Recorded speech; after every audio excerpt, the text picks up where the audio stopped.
Llamamos orfismo a una manera de entender la religión griega que se extendió entre los siglos VI a.C. y V después de Cristo, es decir, más de 1000 años, pero de cuyos detalles no siempre estamos demasiado bien informados. Para poder situar el orfismo necesitamos ante todo hacernos una idea de lo que era la religión griega, la religión seguida mayoritariamente, y para hacernos esa idea asimismo necesitamos olvidar también un poco la concepción que tenemos en nuestro tiempo sobre la religión, ya que hay algunas diferencias importantes entre la religión griega antigua y las nuestras, me refiero a las que más generalizadas en el mundo moderno, como el judaísmo, cristianismo e islam, ¿no?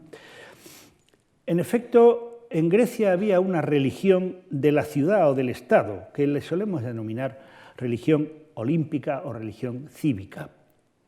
Según esta, una serie de dioses antropomorfos, organizados en una especie de familia, viven en el Olimpo bajo el poder de una divinidad, Zeus, patriarcal y más fuerte que las demás, y es una religión basada en un estricto principio jerárquico dentro del panteón divino y de una separación tajante entre los dioses, a los que se presentan como inmortales, felices y eternamente jóvenes, y los hombres, que son todo lo contrario, es decir, mortales, infelices y sujetos a las penalidades de la vejez y de la muerte. La religión griega olímpica es de la polis y pública, está relacionada con la organización política de las ciudades. Los dioses olímpicos reciben culto en ellas y se les considera garantes del orden establecido. Algunos tratadistas dicen, bueno, en realidad la religión es como las relaciones exteriores con la divinidad, ¿no? Para que nos entendamos. De manera que lo que hacía fundamentalmente la religión era estructurar la vida de los ciudadanos. Marcaba los ritmos estacionales por una serie de ritos, de siembra, de vendimia, marcaba las etapas de la vida, ritos de nacimiento, de paso a la infancia y a la juventud, de boda, funerarios, y en casi todos ellos se celebraba el sacrificio de un animal. En definitiva, se trataba de relacionar al individuo con los demás dentro de la ciudad y con sus gobernantes e integrarlo en la comunidad, digamos, que se sentía unida por sus tradiciones. Se ha repetido, y con razón, que hasta tal punto se sentía, digamos, que no había una separación entre la religión y el resto de las tradiciones de la ciudad, que en griego no existe una palabra que signifique religión, porque no se consideraba que fuera algo específico. Digamos que lo que los griegos consideraban era una tradición en donde se decía cuáles eran los dioses efectivamente a los que se rendía tributo o culto, y también pues, las normas de cómo uno se vestía, de cómo uno se comportaba en sociedad, etcétera, etcétera. De manera que una serie de lo que podríamos denominar necesidades vitales, personales, como el temor a la enfermedad, a la muerte, la interrogación sobre lo que ocurre tras la muerte, o incluso la sensación de injusticia que se tiene cuando determinados comportamientos malvados pues no son castigados o comportamientos positivos no son premiados, todo este cúmulo de necesidades vitales quedan fuera de la órbita de la religión de la ciudad. Como respuesta a estas necesidades que evidentemente existían, los seres humanos, digamos que somos bastante semejantes a pesar del paso del tiempo, pues se desarrollaron en algunos lugares de Grecia otras formas de vivir el fenómeno religioso que conviven con las del Estado, a los que llamamos impropiamente religiones de los misterios. Digo impropiamente porque no era otra religión. Ahora es que, por eso digo que hay que olvidarse un poco de lo que es la religión actual. Ahora uno no puede decir, yo soy católico y budista, ¿no? Eso no se puede concebir. En cambio, en Grecia uno podía seguir la religión de la ciudad a la que pertenecía y luego iniciarse en 3 o 4 misterios diversos sin ningún problema, ¿no? Por lo tanto, es preferible llamarles ritos mistéricos y no religiones mistéricas como a menudo hacemos. Los rasgos más característicos de los misterios son los que voy a enunciar a continuación, teniendo en cuenta que no todos los misterios comparten todos los rasgos.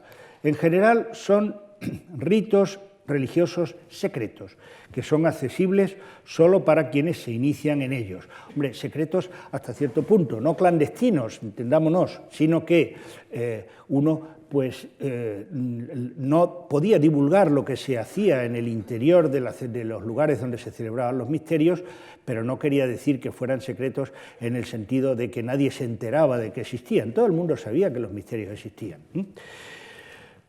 Se entra en ellos voluntariamente.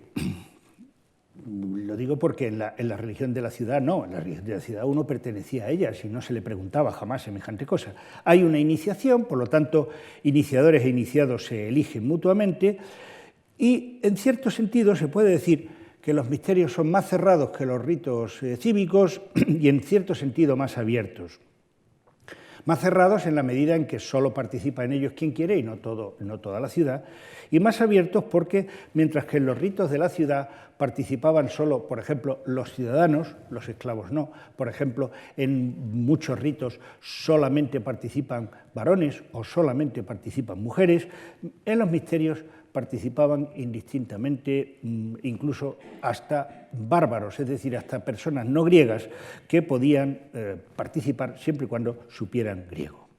Tenían lo que llamamos un carácter soteriológico, lo que quiere decir en términos comunes que eran un vehículo para lograr la salvación. Bien entendido que salvación pues quieren decir muchas cosas, ¿no? Salvación puede ser el llegar sano y salvo en un viaje complicado por mar, librándose del naufragio. Para eso, por ejemplo, se iniciaba uno en los misterios de Samotracia. La salvación de las cosechas, es decir, que uno no se muriera de hambre porque ese año pues, había habido un desastre en el campo.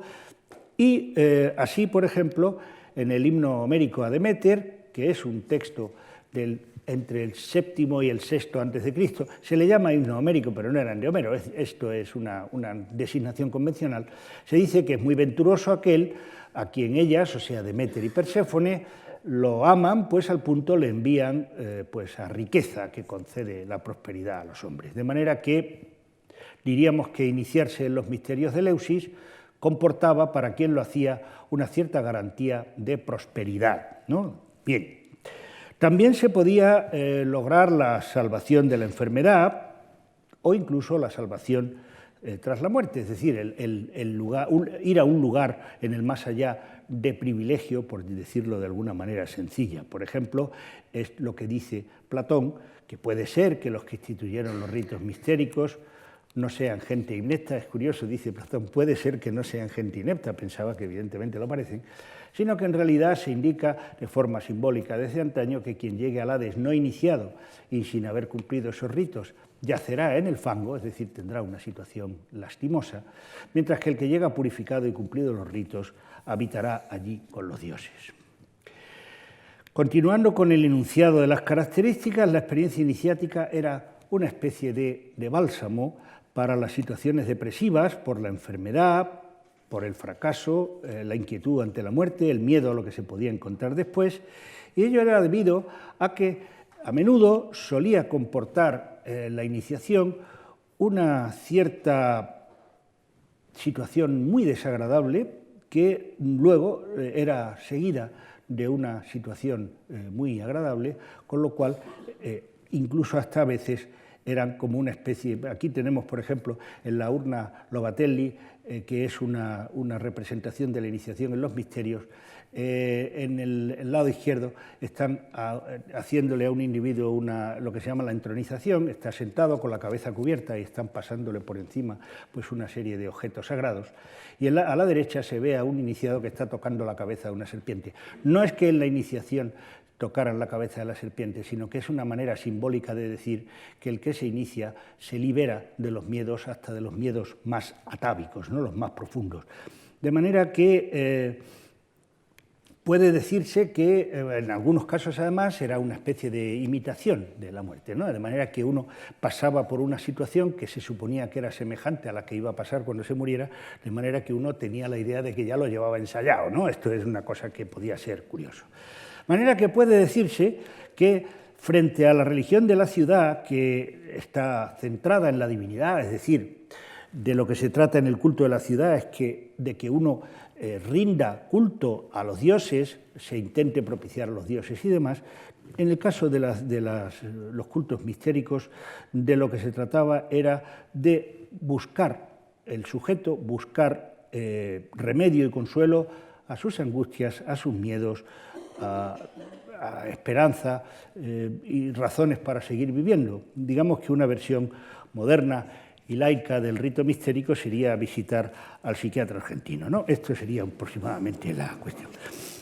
Aunque hay rasgos de los cultos mistéricos que proceden de una muy remota antigüedad, la forma en que los conocemos en Grecia depende de un factor nuevo, que es el descubrimiento de lo individual, que se produce aproximadamente en torno a la mitad digamos, en torno al 600 a.C., para que nos entendamos, ¿no? Y bueno, pues a partir de este desarrollo de lo individual y de lo personal, pues van surgiendo estas formas de la religión que tratan de cubrir necesidades individuales, ¿no? Por eso los santuarios mistéricos van ganando auge a partir del 600 a.C., pero también se desarrollan unos, digamos, tipos de culto mistéricos sin santuarios, porque los misterios de Eleusis se celebran en un santuario, que es el santuario de Eleusis, como son, por ejemplo, el dionisismo y su derivación, el orfismo. Estos son unas vacantes dionisíacas, en las preciosas ménades que tenemos en el Museo del Prado, y aquí tenemos pues, una pintura sobre digamos, creencias órficas, que es Orfeo y un difunto en una ánfora suritálica, ¿no? Bien, hoy nos vamos a ocupar de uno de estos cultos, del orfismo, aunque en realidad orfismo es una forma, diríamos, modernizada de hablar. En griego no existía la palabra orfismo.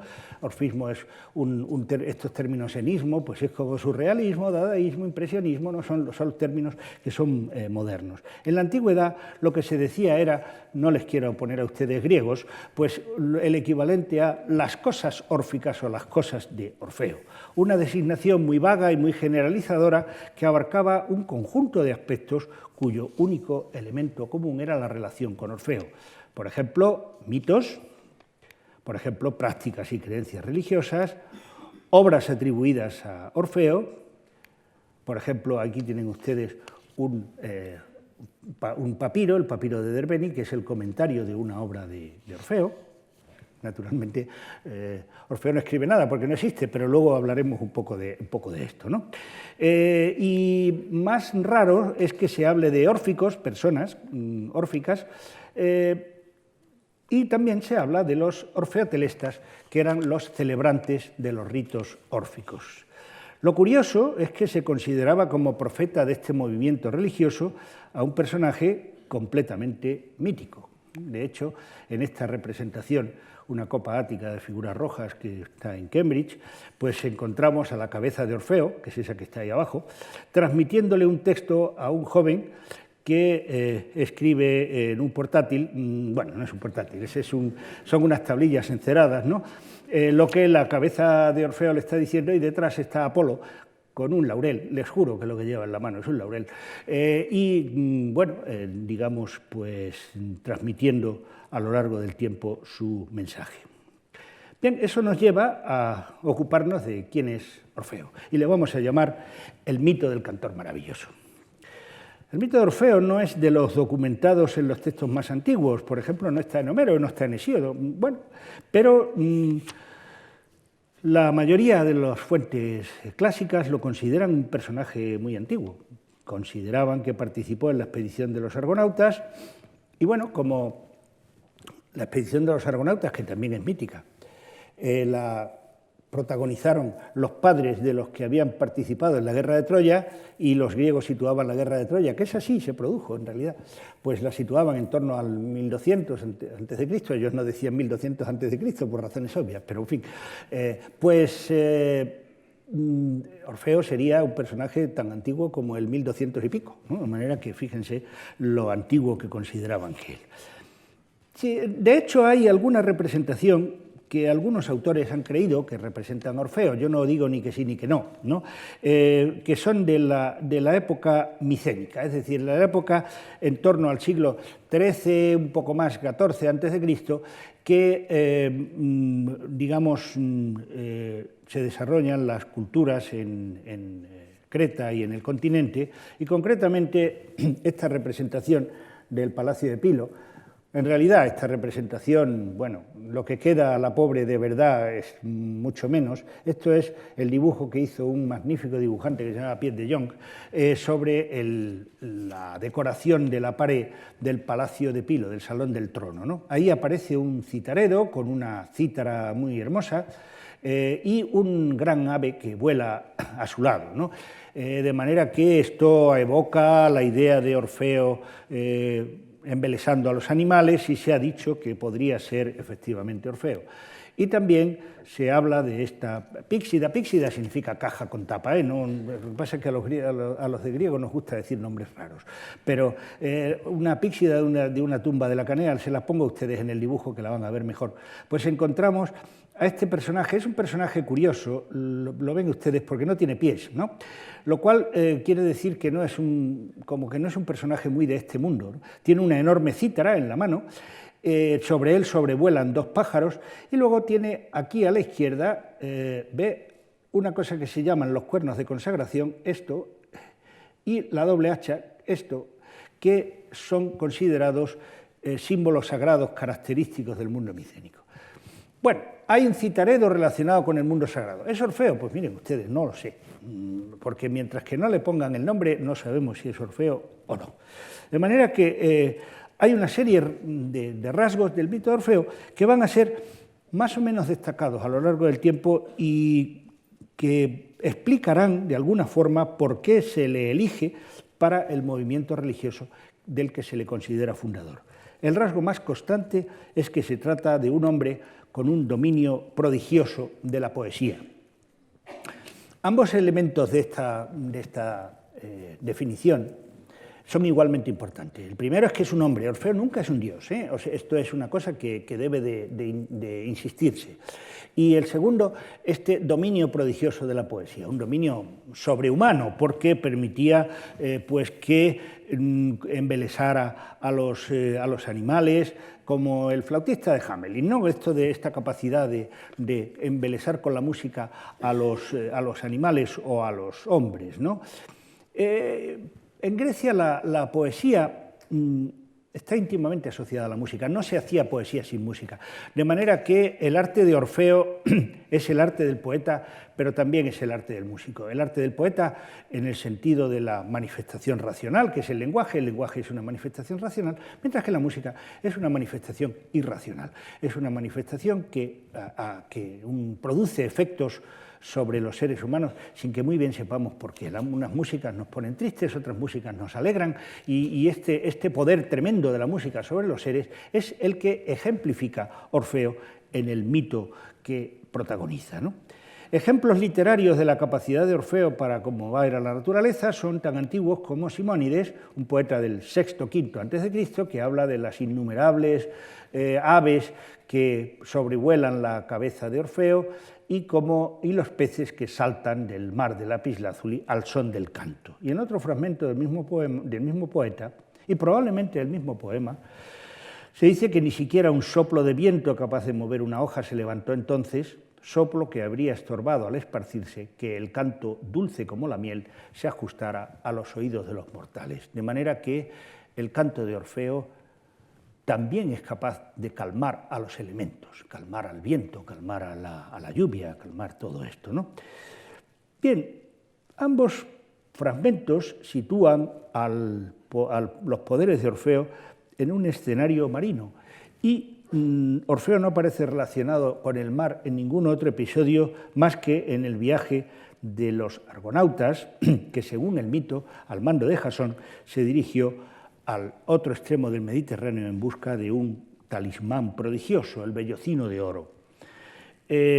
Parece que el cometido de Orfeo en este viaje estaba también en relación con su habilidad musical.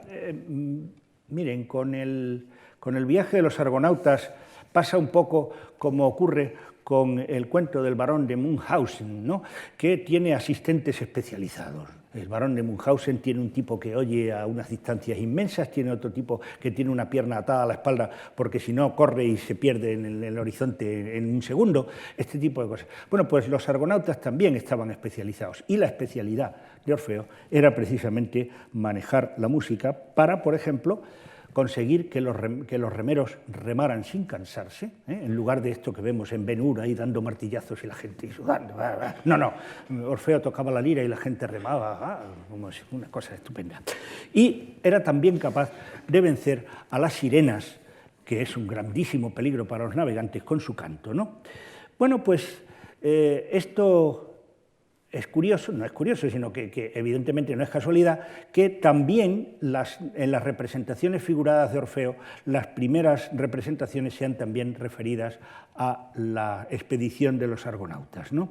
Por ejemplo, tenemos esta primera que está deshecha, ¿qué le vamos a hacer? Pero bueno, es lo que queda, de la metopa del tesoro de los Sicionios de Delfos, ¿no?, construido hacia 570 a.C., estamos hablando del siglo VI también, ¿no? La nave Argo, la van ustedes a ver, está aquí, se extendía sobre varias metopas, ¿no? Aquí está uno de los dioscuros, bueno, aquí es un decir, ahí, eso es, aquí está uno de los dioscuros, y luego a la derecha están dos cantores, uno de los cuales es Orfeo. ¿Y por qué sabemos que es Orfeo si lo que se ve es un burruño espantoso? Pues porque el nombre está puesto y entonces ya sabemos que ese sí es Orfeo. El otro, como no tiene el nombre puesto, no sabemos quién es, pero es un joven. Y entonces esto se ha explicado bastante bien como que el mito de Orfeo originariamente era el de el cantor iniciador de los jóvenes en una expedición como la de los argonautas, que es una expedición evidentemente iniciática, ¿no? Es decir, para los que sean lectores de Asterix, pues es como Asuranceturis, ¿no? Es el bardo que canta para... bueno, a Asuranceturis al pobre no lo dejan cantar nunca, pero a Orfeo parece ser que sí que le dejaban cantar. Entonces, pues Orfeo está acompañado por un joven que debe ser pues el iniciado que está, digamos, recibiendo la iniciación musical. En este lécito ático de figuras negras, estamos hablando también del siglo VI a.C., pues aparece Orfeo entre dos sirenas, porque las sirenas griegas no eran como las sirenas que nosotros ahora decimos, sino que tenían cuerpo de ave. Por eso son cantoras, ¿no?, porque son unos seres medio mujeres, medio aves, que atraían a los marineros a la muerte, es decir, atraían al más allá a quienes oían su canto, ¿no? E igualmente puede ser Orfeo el joven que aparece entre dos sirenas en este grupo de terracota, casi de tamaño natural, es muy grande, conservado en Malibú, en el Museo Jean Paul Getty. Se dice que el grupo que procede de Tarento, pero no es seguro. Y no es seguro porque el museo es famoso por tener piezas adquiridas por caminos, diríamos que, alternativos, ¿no?, lo que hace que a menudo se oculte celosamente el origen de las piezas.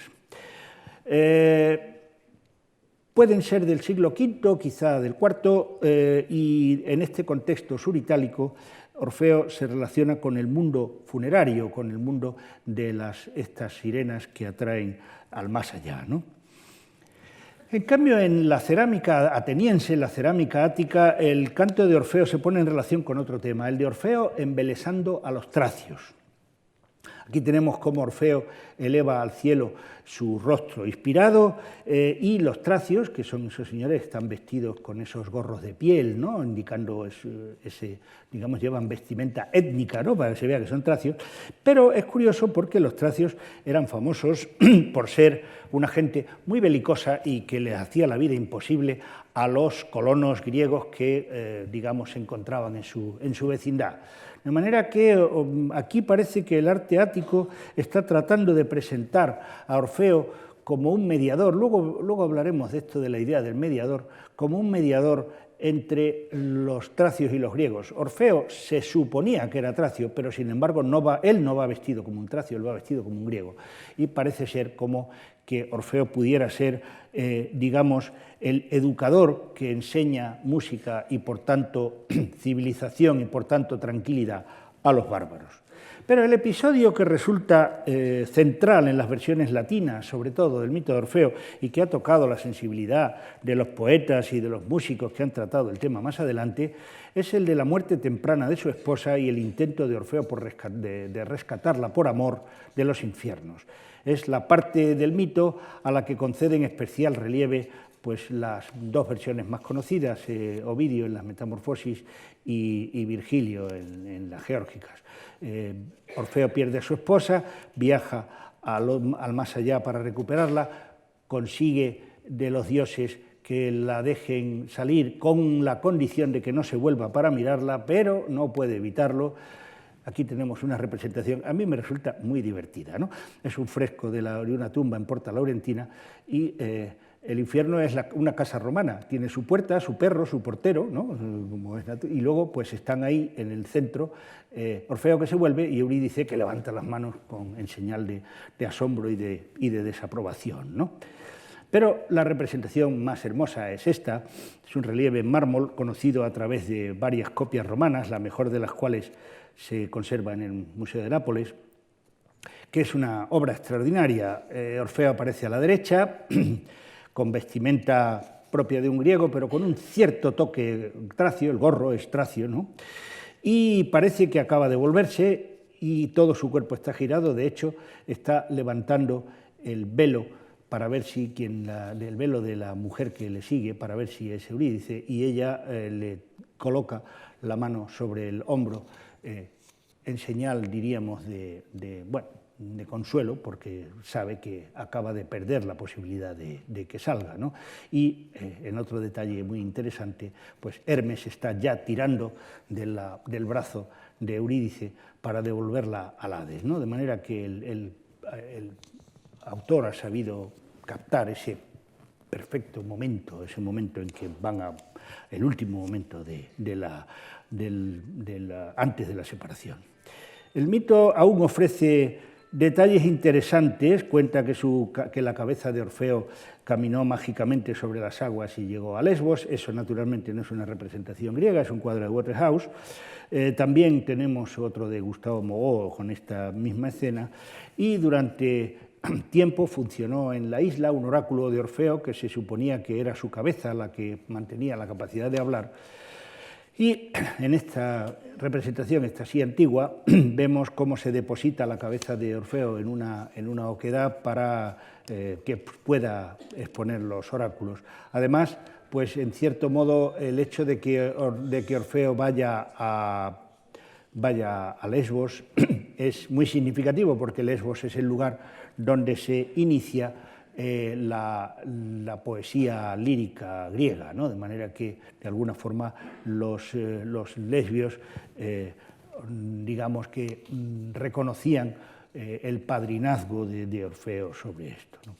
Claro, a este individuo mítico se le atribuye una extensa literatura y la fundación de un movimiento religioso. Podríamos preguntarnos por qué, es decir, por qué razón los griegos le atribuyen a Orfeo todo esto, o si quieren ustedes, por qué razón gente que escribió los poemas que evidentemente tenemos, alguien los ha escrito, obviamente, prefirió decir que estos poemas son de Orfeo en lugar de decir que estos poemas son míos. Bueno, pues podríamos dar algunas razones, entre las cuales la más obvia es que consideraban que Orfeo era un personaje real, porque si no a nadie le podría haber atribuido nada, ¿no?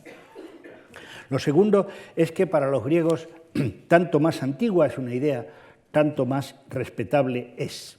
Al revés que nosotros decimos, tengo un artículo fantástico que no está publicado todavía, me lo han dejado en pruebas, los griegos dirían, tengo una cosa fantástica que es de hace 1500 años, esto es la idea, ¿no?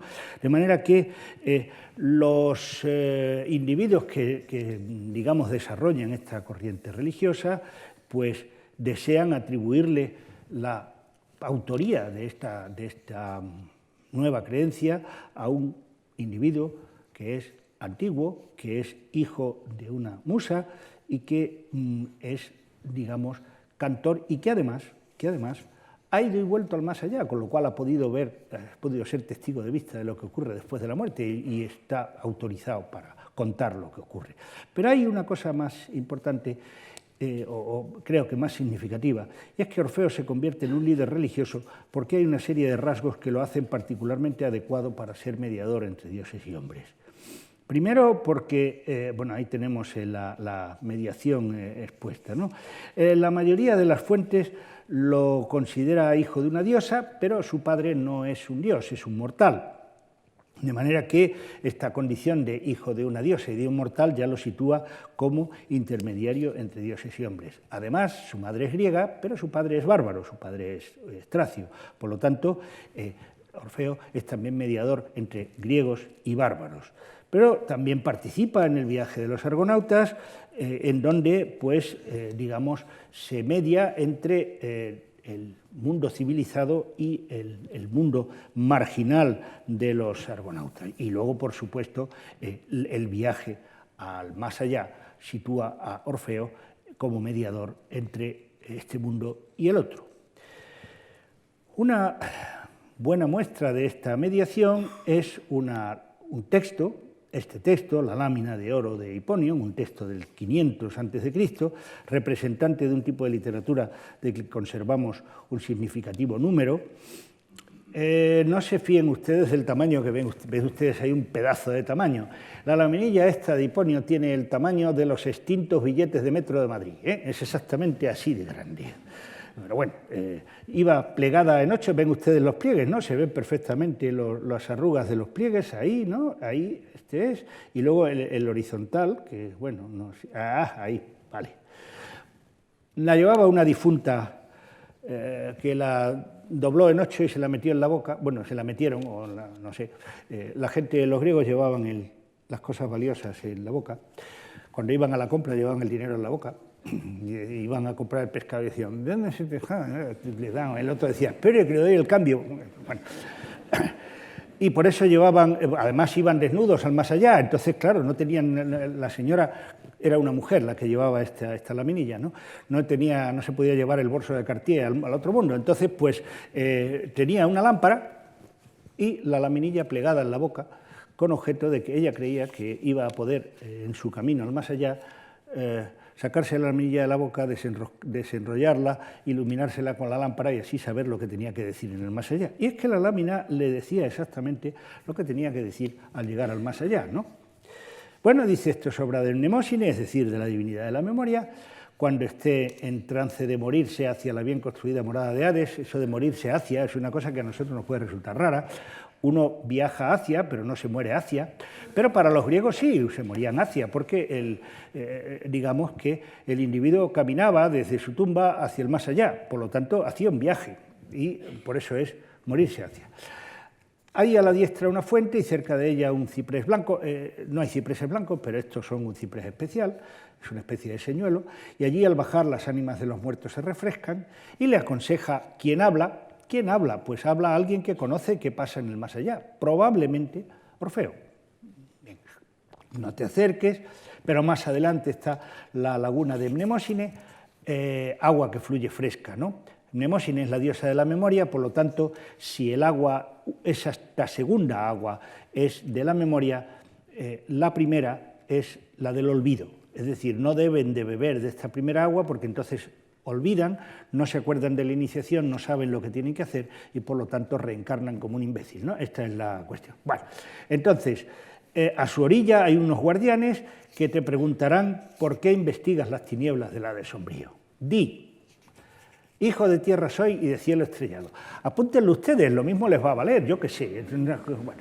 Y de cierto que consultarán con la reina subterránea, o sea, Perséfone, y te darán a beber de la laguna de Mnemósine. Así que una vez que hayas bebido, también tú te irás por la sagrada vía por la que los demás iniciados y vacos avanzan gloriosos. De manera que son instrucciones para encaminarse por el otro mundo, ¿no? Además de estos textos, tenemos algunas imágenes que son muy interesantes, porque son del sur de Italia, también está la Minilla del sur de Italia. El mundo suritálico No se confundan, suritálico no quiere decir romano, suritálico es la Magna Grecia, o sea que siguen siendo griegos y hablaban griego y eran de cultura griega.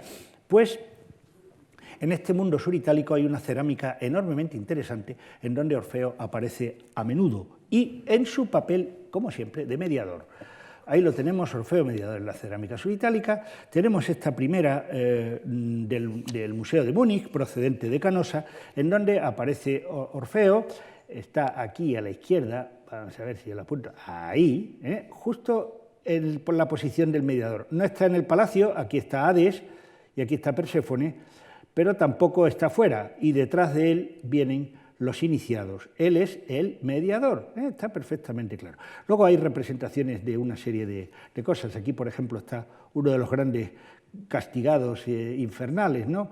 El pobre Sísifo que tiene que levantar una piedra y cuando llega arriba se le cae y una furia que le está azotando, está Cérbero, el perro de las tres cabezas, abajo, en fin, es una representación infernal y Orfeo está ahí como mediador con los dioses del infierno, ¿no? Tenemos aquí el centro donde se ve mejor la parte más importante, ¿no?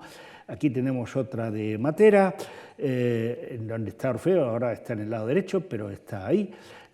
Bueno, la representación, se manifiesta todo el ciclo de Perséfone, porque Perséfone, perdón, que me he ido a donde no debía, sí.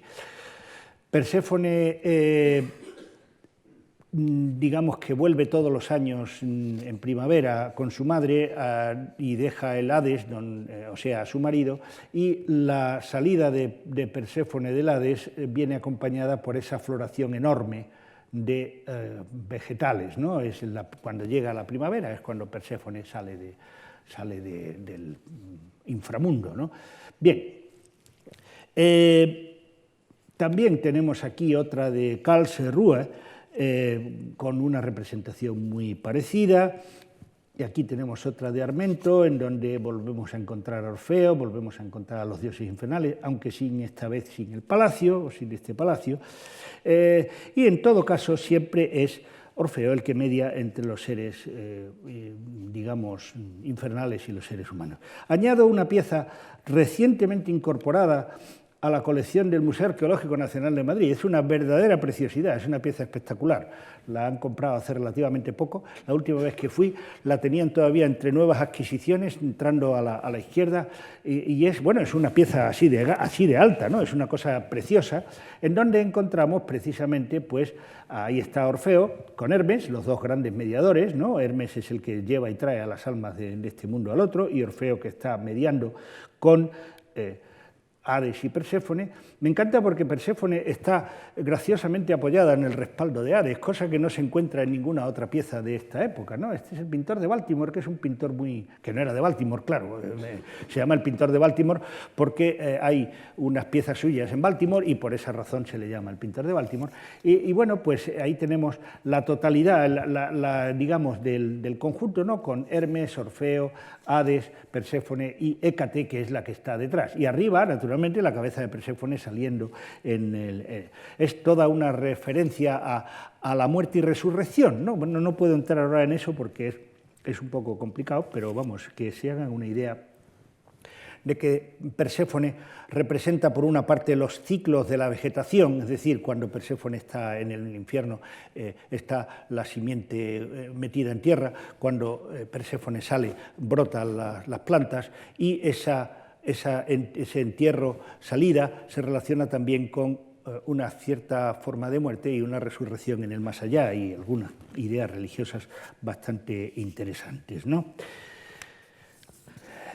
Hay también porque esta pieza se perdió, era un fragmento del que solo nos queda un fragmento, digamos, un dibujo, y encontramos allí pues otra vez a Perséfone dentro del palacio, a Hécate con las antorchas delante, Orfeo con su lira, y luego dos personajes interesantes. La de abajo es Dike, que es la justicia, y la de arriba es Nike, que no es una marca de zapatillas, sino que es la victoria, ¿no? Por eso lleva esas alas espectaculares. Dike es la justicia, por lo tanto, el mensaje que transmite esta representación es que Quienes sigan a Orfeo y hayan seguido los dictados de la justicia obtendrán en el más allá un lugar de privilegio, un triunfo consistente en que se le abre una puerta de acceso. Hombre, la victoria no le va a abrir a uno una puerta para hundirse en las tinieblas infernales, ¿no? No parece que sea el personaje más adecuado para eso. Pero el que es también muy interesante es esta ánfora Apulia, también del sur de Italia, en donde Orfeo aparece no con los reyes del infierno, sino con un difunto, un señor que tiene su barba blanca y su bastón porque ha venido caminando al más allá, ¿no? Ya se sabe, y lleva una silla portátil muy divertida. Y bueno, pues lo más interesante es que este individuo lleva en su mano izquierda un rollo que es un texto, es decir, es un rollo de papiro, lo cual quiere decir esta relación profunda que hay entre Orfeo y los textos que transmiten la enseñanza órfica. ¿Cuál era esta enseñanza órfica? Es lo que nos podemos preguntar. Bueno, es el mito de Dioniso y los titanes y sus consecuencias, ¿no? Bueno, el mito de los titanes lo tomo desde atrás, porque no quiero dar cosas por supuestas. Digamos que Orfeo sigue en principio el mismo argumento que, bueno, Orfeo es un convencional, naturalmente, el autor que sea. Sigue en principio la línea de narrativa de Hesíodo, según el cual pues, el reinado de los cielos se había ido, digamos, transmitiendo de Cielo, que era el primer rey, Urano, ¿no?, a Crono, que era el segundo. El problema de los dioses es que nacen pero no mueren, con lo cual si un dios es rey de los dioses, pues el hijo no tiene esperanza de gobernar. En el caso de los seres humanos, pues se supone que, como los seres humanos tienen la desagradable costumbre de morirse, pues entonces en algún momento el sustituto entra a formar, digamos, a sustituir al... Bueno, Carlos de Inglaterra no lo tiene del todo seguro, pero bueno, el hecho es que Urano no quiere ser destronado y entonces lo que hace es mantener una relación sexual constante con la Tierra, de manera que la pobre Tierra, digamos que concibe hijos, pero no los puede parir. Bueno, en un momento determinado la Tierra consigue ponerse de acuerdo con Crono, uno de sus hijos. Crono castra a Urano, entonces ya se produce la liberación y los hijos nacen. Luego después viene Crono que engullía a sus hijos a medida que iban naciendo. Bueno, esta es la representación de Rubens, en donde no está engullendo, está devorando a los hijos. En realidad, en los textos griegos nunca dicen devorar, dicen engullir. Es decir, lo que hacía Crono era que se tragaba a los hijos enteros y los dejaba en su vientre, que como era un vientre masculino, pues naturalmente no podía darlos a luz, con lo cual se quedaban ahí in aeternum, ¿no? Bien, pero Rea le entrega a Crono una piedra envuelta en pañales y luego pues eso produce que Zeus, que era el que había nacido, pues pueda tomar el poder de los dioses, ¿no? Bien, a partir de aquí el mito se separa del de Hesíodo. Zeus, digamos, tiene como hijo a Dioniso y decide transmitirle el poder voluntariamente, pero los dioses antiguos, los titanes, pues engañan a Dioniso con una serie de juguetes, entre otros pues un espejo, como el que tenemos aquí, y lo desmiembran, lo guisan y se lo comen, ¿no? Zeus los fulmina con el rayo y de las cenizas, la sangre de los titanes mezcladas con la tierra, nacemos los seres humanos. ¿Esto qué significa? Pues que los seres humanos en parte proceden de los dioses, porque los titanes y Dioniso lo son, y en parte de la tierra, es decir, tienen una parte mortal y corruptible, que es el cuerpo, mientras que tienen una parte divina, que es el alma. La segunda es que hay un crimen inicial que debe ser expiado. La tercera es que el alma tiene una parte positiva, que es la que pertenecía a Dioniso, pero una parte negativa, que era la que pertenecía a los titanes, por lo tanto debe purificarse para, digamos, para poder reintegrarse a su estado inicial, y le llamamos metempsicosis o transmigración a el hecho de que el alma podía pasar de un cuerpo a otro, porque el crimen era tan terrible que no podía, digamos, que no podía expiarse en una sola generación. De manera que, bueno, este mito se encuentra repetido en varios sitios. Por ejemplo, Píndaro en este fragmento nos dice cómo Perséfone, cuando obtiene la compensación por su antiguo pesar, el pesar es haber perdido a su hijo, pues devuelve a estas personas y tienen una última generación en donde son o reyes, o atletas, o poetas, y después ya pues, se convierten, se reintegran a una situación divina, ¿no? También en esta laminilla de Peligna, que tiene forma de corazón, pues dice que acabas de morir y acabas de nacer. Nacer naturalmente no es nacer a otra vida humana, sino es un nacimiento en otra vida, ¿no? Y di a Perséfone que el propio Baquio te liberó, es decir, que Dioniso le transmite a su madre, a Perséfone, que esta alma ha sido ya liberada, ¿no? Bien, ¿cuáles son las consecuencias de este mito, ¿no? Bueno, pues las consecuencias de ese mito serían las siguientes, ¿no? Primera, que hay una separación entre cuerpo y alma, es decir, es una antropología dualista. Los órficos creen en un cuerpo mortal y en un alma inmortal. Creen, por otra parte, que existe una dualidad moral, es decir, hay bien, hay mal, que se explican porque el bien procede del Dionisio y el mal de los titanes, y hay una posibilidad de salvación. La tercera es que la justicia es el fundamento de la retribución en el más allá, porque digamos que se soluciona un cierto problema del que luego volveré a hablar.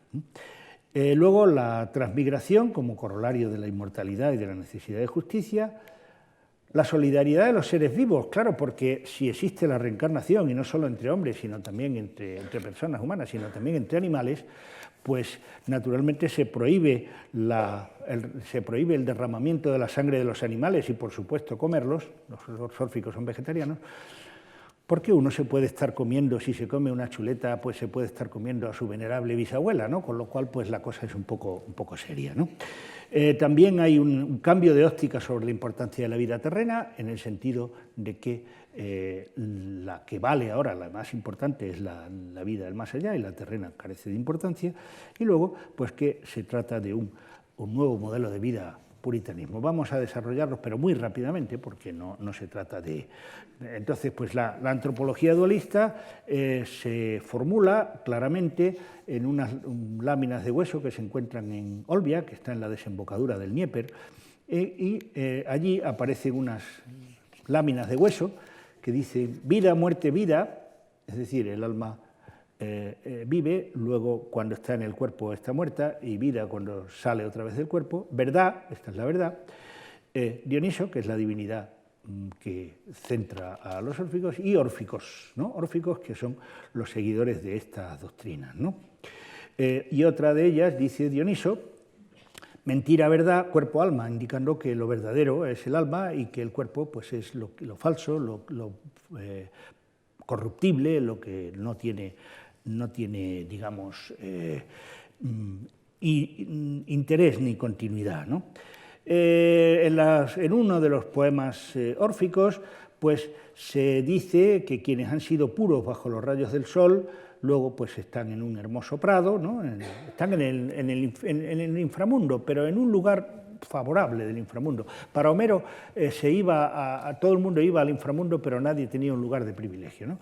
En cambio, los que obraron contra justicia bajo los rayos del sol son descendidos al gélido Tártaro, que es en la parte más profunda del más allá, el lugar de la condenación, ¿no? De manera que fíjense que se contraponen ser puro con ser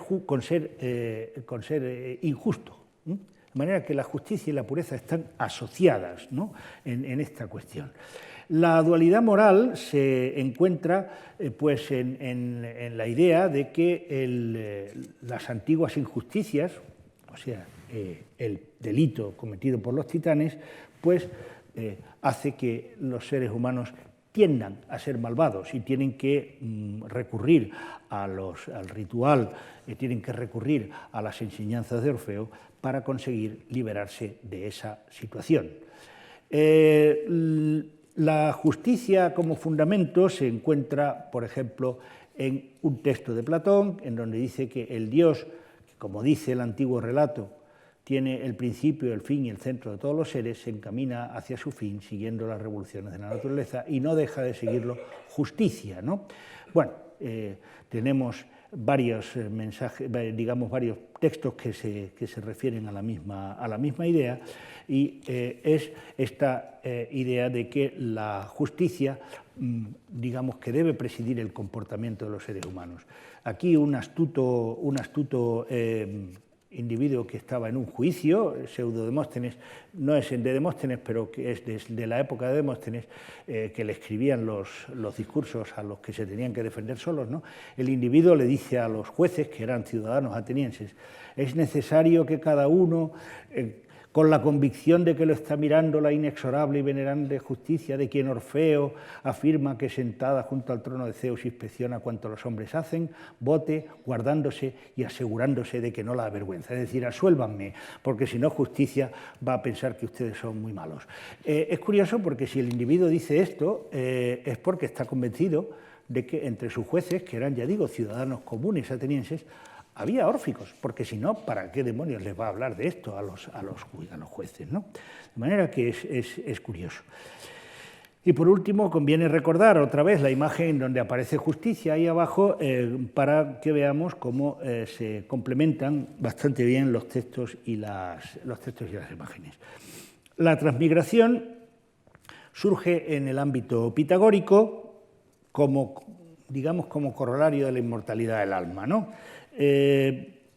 Digamos que frente a la experiencia negativa de que individuos perfectamente indeseables resultan que tienen gran éxito en la vida y que individuos que son honestos y excelentes no lo tienen, pues la primera solución, pues, en esa búsqueda que uno tiene de justicia, casi diríamos innata, ¿no? La primera solución que se les ocurrió a los griegos es que, bueno, si no pagaban la pena el individuo en cuestión, algún hijo o algún descendiente suyo lo pagaría. Pero, hombre, eso es bastante injusto, porque los hijos, ¿qué culpa tienen, no? Los órficos elaboran esta propuesta más compleja, diciendo que no, si no lo paga el individuo en esta vida, pues luego va su alma, que es al fin y al cabo la que porta su identidad, a pagarla en otra próxima que vaya a tener o en lo que pueda pasar en el más allá, ¿no? Luego, en cuanto a la solidaridad de los seres vivos, pues hay una serie de versos en donde se nos cuenta la idea de la transmigración, ¿no? El alma mudada según los ciclos del tiempo transmigra de hombres a unos y otros animales, unas veces caballo, otras, ahí el manuscrito está roto, otras veces oveja, otras ave de pavoroso aspecto, etcétera, etcétera. De manera que los seres vivos todos son portadores del mismo tipo de almas, entonces, en tanto que lo son pues, digamos, tan respetables como cualquier otro. Dicho de paso, también la creencia en la transmigración pues es completamente incompatible con la idea de superioridad de los varones sobre las mujeres, porque un alma puede ser en una generación varón, en otra mujer, ¿no? Y aunque los griegos tenían muy presentes esta idea de que las mujeres eran unos seres, bueno, no precisamente, digamos, inferiores, pero tampoco muy iguales, ¿no? Pues los órficos, esta idea, digamos, que dinamita completamente este principio, ¿no? Y también, pues, es importante el cambio de óptica sobre la importancia de la vida terrena, porque ahora, digamos, que la importancia se transmite hacia el más allá. No me importa lo que me pasa aquí, porque yo en lo que estoy esperando es que a mí se me premie en otro momento, ¿no? Y por eso, pues, Dion Crisóstomo dice que los hombres somos de la sangre de los titanes, es el mito que les he explicado a ustedes, así que como aquellos, o sea, los titanes, son enemigos de los dioses y lucharon contra ellos, tampoco nosotros somos amigos suyos, sino que, pues eso, nacemos para ser castigados y permanecemos en custodia en la vida, y los que morimos tras haber sido ya suficientemente castigados, nos vemos liberados y escapamos. Es curioso, ¿no?, esta idea de la vida como un valle de lágrimas, como una prisión, como un lugar sofocante. Y eso provoca que también, pues, se desarrolle una idea de que en la vida pues, se debe mantener digamos, un comportamiento aceptable, ¿no? Comportamiento que en muchos casos es ritual, por ejemplo, en este texto de Platón, de las leyes de Platón, que se refiere a la vida órfica, pues dice que eran personas que no contaminaban con sangre los altares, no derramaban sangre en los sacrificios y que no comían carne, ¿no? Bueno, una cosa semejante a la que Teseo le dice a su hijo Hipólito en el Hipólito de Eurípides. Bueno, les pongo rápidamente en antecedentes. Hipólito es un joven que no quiere crecer, está desinteresado de las mujeres, etc. Afrodita eso le parece muy mal, y entonces castiga a Hipólito haciendo que su madrastra se enamore de él. Su madrastra se enamora de Hipólito, acaba por decírselo, Hipólito naturalmente la rechaza horrorizado y todas estas cosas, entonces Fedra se suicida, pero deja un mensaje diciendo que se ha suicidado por la vergüenza que le ha producido que su hijastro le haya hecho propuestas deshonestas, ¿no? Entonces Teseo, que conocía a ese chico tan raro que no le gustaban las chicas y tal, anda, resulta que, mírale, ¿no? Resulta que estaba a escondidas intentando seducir a su madrastra, ¿no? Por eso le dice, vanaglóriate ahora, y con el alimento inanimado es esto de no comer seres dotados de alma. Bueno, en una comedia griega se hace un chiste, ¿no? Dice, no, si yo no como animales dotados de alma, porque cuando yo me los como ya están muertos y ya el alma se les ha ido, ¿no? Bueno, en fin, eso es una hipocresía tan curiosa como cuando algunos monjes en Cuaresma pues arrojaban un cerdo al río y lo sacaban y entonces era pescado, ¿no? Bueno, en fin, vende la mercancía de tu alimentación y tomando a Orfeo como señor, Orfeo, es curioso, ¿no? Entra en éxtasis báquico honrando el humo de sus múltiples escritos, ¿no? De manera que es una curiosa cuestión porque indica cuál era la actitud de los atenienses bien pensantes con los órficos. Si Eurípides se refiere a esto es porque es algo que está sucediendo en Atenas en esa época, si no, no hablaría de ello en escena, ¿no? Y evidentemente, pues es muy curioso porque uno puede rizar el rizo y decir, bueno, es que claro, esta opinión que está sosteniendo Teseo es infundada porque se basa en una mentira, ¿no? De manera que, aunque la gente, digamos, que vea a los órficos con recelo, no debería de hacerlo. Y podíamos considerar que eso es así si tomamos en consideración otro fragmento de Eurípides, en donde, bueno, es el fragmento de Cretenses, en donde pues Pasífae acaba de tener un hijo muy raro, un hijo con cabeza de toro, que se llamaba el Minotauro, ¿no? Y entonces convocan a unos sacerdotes que son típicamente órficos, ¿no? Llevamos una vida pura y bueno, se dice que recibí el nombre de Baco una vez santificado, que llevo vestidos blancos de lino porque rehuyen los vestidos de piel, ¿no? O de lana. Rehuyo la generación de los mortales y los sarcófagos, es decir, la sexualidad y la muerte, ¿no? Y me guardo de nutrirme de alimentos en los que hay alma. Una vez más, esta idea de los alimentos con alma y todo ese tipo de cosas, ¿no? Bien, en suma, el mito órfico establece nuevas coordenadas sobre el papel de los seres humanos en el mundo, se sostiene una antropología dualista, en lo que lo importante es el alma inmortal y no el cuerpo mortal, la vida en el más allá y no esta, es decir, se produce una inversión muy fuerte en lo que era la ideología de la época. El mal está en nosotros por una culpa antecedente, pero podemos librarnos del mal y ganar la salvación. La vida es solidaria en todas sus formas y la aspiración humana es reintegrarse a su origen divino, y el conocimiento de los misterios es el que permite saber cuál es la situación del hombre en el mundo y cómo actuar sobre esa situación por medio de preceptos rituales, de una vida ascética de infinita renuncia y relacionada con la justicia que recibirá recompensa en el más allá con la liberación definitiva del alma. El orfismo, aquí tenemos bueno, un texto más en donde dice que quien no ha pasado por esa experiencia báquica no le es lícito que esté enterrado con los demás, y se habla de esta idea de que los que se inician, es decir, los portadores de Tirso, son muchos, pero los que verdaderamente tienen la experiencia estática y se convierten digamos, en personas salvables son pocos, ¿no?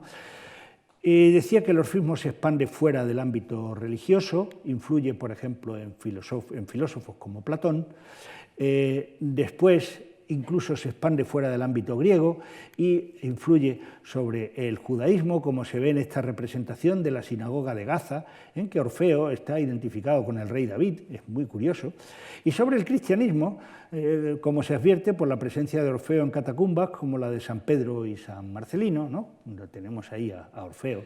Acaba identificándose a Orfeo con el buen pastor. Si a uno le cambia a Orfeo los animales diversos por ovejas, acaba siendo el buen pastor, ¿no? Pero acaba desapareciendo, vencido por el cristianismo en el siglo V después de Cristo. Muchísimas gracias.